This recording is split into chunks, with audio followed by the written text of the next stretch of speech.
I decided to do a pop-up on the house to see what the contractors got done so far.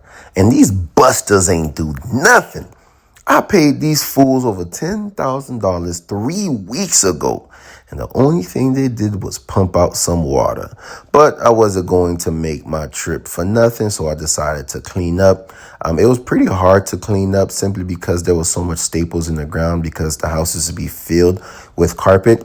But I also want to take this time to give you guys a little lesson on how I was able to purchase these houses with credit cards. If you didn't watch the previous videos I made, I actually own both houses that sits right next to each other on the same lot. But yeah, I was able to purchase them with credit cards, and I'm going to give you guys the walkthrough on how I was able to get that done as you guys watch me clean up this filthy house. What's funny about this video is I was literally just going back and forth with someone about being able to purchase a house with credit cards. And they was like, boy, that's not possible. Guys, listen, buying a house with credit cards is not like buying, something from the store. Obviously, it's not that simple. You're not just going to go swipe a house with a credit card. No.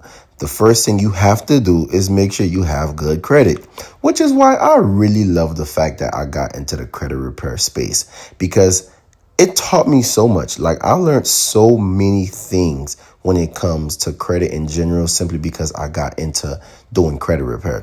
But yes, the first thing you're going to want to do is make sure you have good credit. And then after having good credit, you're able to go through the process of business funding, whether it's personal funding or getting it under an LLC.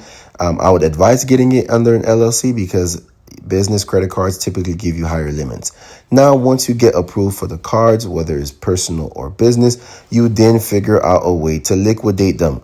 There's a plethora of different ways you can go about liquidating a credit card, whether it's through gift cards or using services like Buy For Me Retail, or even doing a balance transfer. But the most important thing is to get the money off of the cards. So once you get the money off of the cards, you have the cash.